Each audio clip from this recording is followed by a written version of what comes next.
معزز احباب گرامی، روح اور جسم دو الگ الگ چیزیں ہیں جن کے ملنے سے انسان کا وجود بنتا ہے، مگر جب انسان کو موت آتی ہے اور جسم مردہ ہو کر بے جان ہو جاتا ہے تو روح کدھر جاتی ہے؟ روح کی حقیقت کیا ہے؟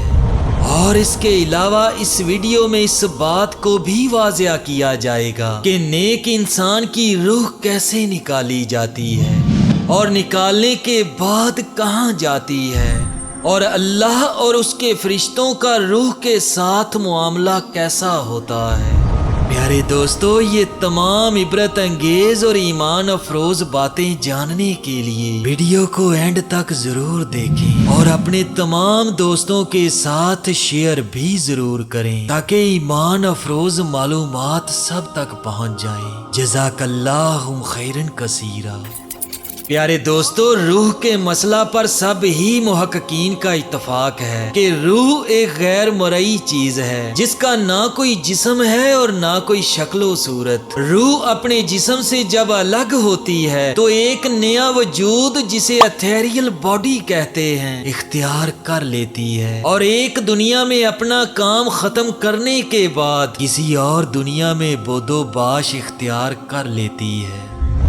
معزز احباب گرامی، حضرت بہقی علیہ رحمٰن نے حضرت برا بن عازب رضی اللہ تعالیٰ عنہ سے ایک طویل روایت نقل کی ہے جس کے ایک حصے کا خلاصہ یہ ہے کہ حضور نبی کریم صلی اللہ علیہ وآلہ وسلم کا پاک ارشاد ہے کہ مومن کی روح قبض کرنے سے بیشتر آسمان سے سفید شکل و صورت کے فرشتے اترتے ہیں۔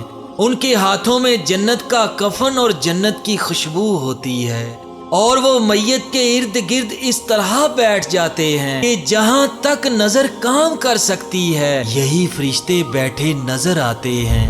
اس کے بعد ملک الموت روح قبض کرنے آتا ہے اور میت کے سرہانے بیٹھ کر روح کو مخاطب کر کے کہتا ہے، اے روح، اللہ تعالیٰ کی مغفرت اور رضامندی کی طرف نکل آ۔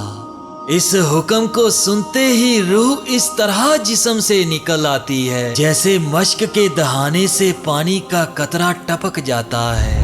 اس کے بعد وہ روح ان فرشتوں کے حوالے کر دی جاتی ہے۔ وہ فرشتے اس روح کو جنت کے کفن اور خوشبو میں لپیٹ لیتے ہیں۔ اس وقت اس روح میں سے مشک کی سی خوشبو پھوٹ پڑتی ہے۔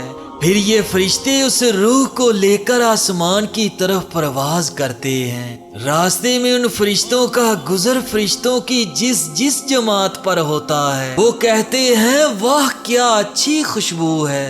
یہ فرشتے میت کا نام تعظیم و تکریم سے لے کر تعارف کراتے ہیں، یہاں تک کہ دنیا کے آسمان پر پہنچ جاتے ہیں، دروازہ کھلواتے ہیں۔ پہلے آسمان کے فرشتے اس کی عزت و تکریم کرتے ہوئے دوسرے آسمان پر پہنچا دیتے ہیں۔ اسی طرح 6 آسمان طے کرنے کے بعد جب روح 7ویں آسمان پر پہنچتی ہے تو اللہ تعالیٰ کا حکم ہوتا ہے، میرے بندے کا نام علیین میں لکھ دو اور اس کو زمین پر واپس لے جاؤ۔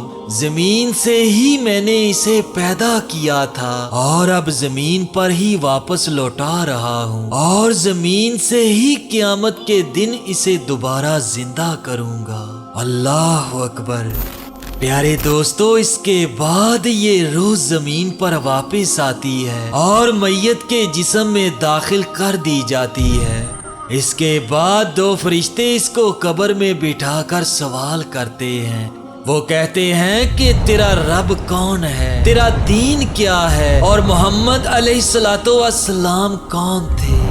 میت ان سوالات کے صحیح جواب دیتی ہے تو فرشتے کہتے ہیں کہ بے شک تو نے سچ کہا۔ اسی وقت آسمان سے ندا آتی ہے، میرے بندے کے لیے جنت کا فرش بچھا دو اور اس کو جنت کا لباس پہنا دو۔ اور ایک طرف جنت کا ایک دروازہ کھلتے ہی جنت کی روح پرور ہوا اور خوشبو آنے لگتی ہے اور قبر میں حد نگاہ تک کشادگی کر دی جاتی ہے۔ اس کے بعد میت کے نیک اعمال ایک حسین و جمیل شخص کی صورت میں میت کے سامنے آ کر رفاقت کا وعدہ کرتے ہیں۔ اللہ اکبر، سبحان اللہ۔